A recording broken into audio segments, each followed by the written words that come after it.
Welcome to the Crypto News. In this video, Kevin O'Leary explains why he believes long-term Bitcoin is still a great investment and drew the comparisons to Amazon. Listen to what he has to say.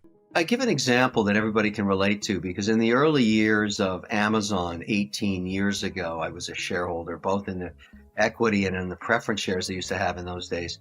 That stock corrected every 12 to 18 months between 38 and 58% every single year, over and over and over again. People just couldn't get their heads around what Amazon was doing. And it continued that way for a decade. It's no different than what's going on right now with Bitcoin and other cryptocurrencies because there's no institutional demand yet for the product. People keep saying institutions are involved, but they're not at all. And so if we get one of these bills passed here in Washington, which is why I'm here, I would love to see this agenda item move forward so it can be decided on after the midterms. I'm sure Biden's very, very busy on other issues right now, but this isn't going away, and these senators and congressmen and women know this, and that's why they're bringing these and advancing them. All of these senators are all over cable TV today talking about this bill dropping, and it's not the only one. And certainly many of them will be discussing it in the weeks ahead. And that's going to happen sometime Jan, Feb, March. And so I want to be positioned before then. You don't have to, but I think it's the way to go in terms of being early and nascent. It's like being involved in the internet in its most early days. Same thing is going on here. Long term, it's a great investment. But boy, volatility, yeah, it's tough. 50% up, 50% down, 60% swings. Well, that was Amazon 12, 15 years ago. Now it's Bitcoin today. This is the most misunderstood sector of the economy that's ever existed because of the complexity of how it works. Basically, policymakers do not understand it. And when you don't understand something, you tend to mistrust it. It requires education. It's taken me years and a lot of hours of reading and a tremendous amount of travel to get to the place where I'm comfortable making these investments now and understand how this works.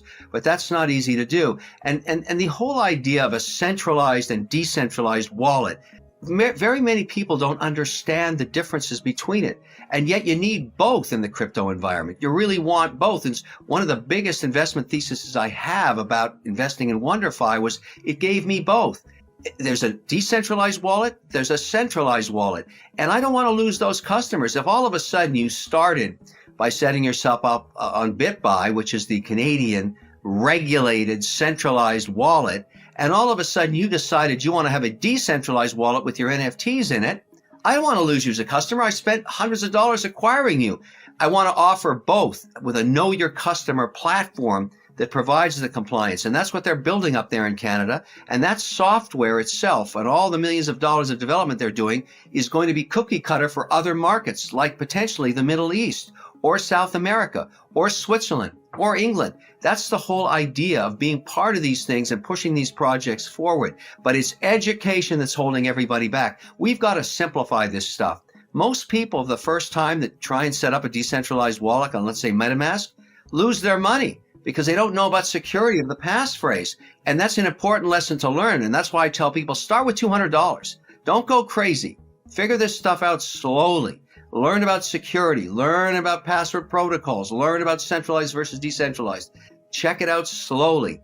Baby steps into it. Then you can put up real money. I'm going to lay it out the way I see it and the way I'm investing, all right? What's going to happen is nothing before the midterms, but we're getting close. After the midterms, when the House is settled, and who knows what it'll look like, but I have a pretty good idea, we're going to get some policy. And the first policy, in my opinion, personal opinion here, is going to be around stablecoins. And here's what it's going to look like. It's going to be an open competitive market, just like you can find a money market at Schwab or a money market at Fidelity or a money market at some other financial institution. They're slightly different. You know, stablecoins are payment systems, but they're also stores of value if you're willing to stake them out. You can make 4.5% on an annualized basis on a 30-day contract today, right now on USDC and other stablecoins. But here's the policy I see coming. It's going to look like this. 30-day audit on the assets underneath it. You can bring any kind of stablecoin you want, but there's going to be a 30-day audit and what's in there. No assets supporting the token or coin with a duration more than 12 months. So if you're going to use T-bills, they got to be short duration, probably average of 6 months duration. And that's very much like a money market is run and completely FDIC insured. There may even be one or two of these stablecoin operators that apply to become a bank and become FDIC insured, in which case they would get trillions of dollars. And the reason this is going to happen first, why the stablecoin market will happen first with policymakers here in Washington, is that it perpetuates the US dollar as the default currency of the globe.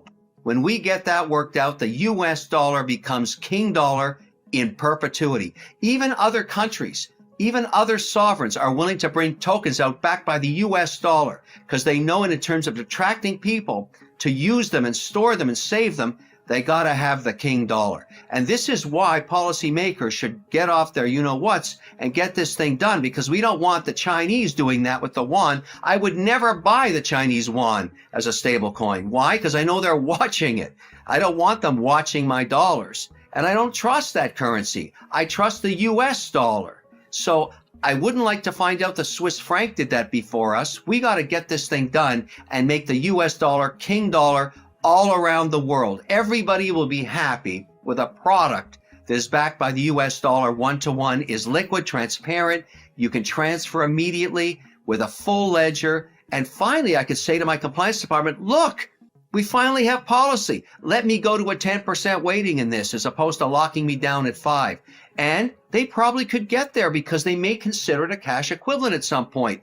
Very similar to money market accounts that very rarely break a buck. That's the whole idea. And that's what will happen next. Then we'll get policy on Bitcoin. Then we'll get policy on other chains, okay? We'll start to debate, is Solana a commodity or Solana a security? What about the NFTs? One by one, we'll knock these puppies down.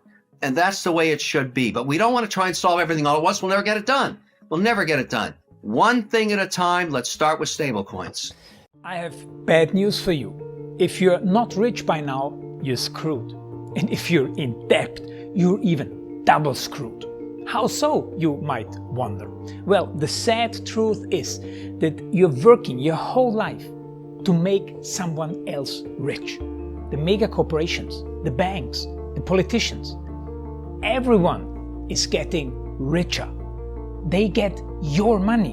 And what is even worse, they get your time, they get your life. You are not even in a rat race, you're in a financial prison. But what could a solution for you look like? Honestly, I don't know, but I know what a solution for me would look like. It's very simple. I use whatever money I have and I multiply it with 1,000. This could make my life much easier and probably yours as well. If you have $1,000 available and multiply this with 1,000, I believe that this could solve some financial issue for the one or the other. Of course, if you're ugly, you would have to multiply it with much more than 1,000. My name is Markus Dan, and this is what I decided to do. I decided to 1000x my money. This is not a joke. I know what you may be thinking. What is this guy talking about? How should this work? This is not possible. Well, I made a detailed video where I laid out my plan. And some clever folks might even want to look at this plan and copy it and do exactly what I do. This is just a little hint on the side. You have two options. You leave, you forget what you have seen. You do whatever you're doing and you hope that somehow you get some other results. Good luck with that. Or you click the link below the video. You enter your email address because I'm not showing this to everybody. You at least watch my video on how I plan to 1000x my money. The choice is yours. Make the right choice. Join me. See what a different future you could have. See at least how I intend, how I plan to do the 1000x. So click on the link below, enter your email address, and I see you on the other side. Your Markus Dan.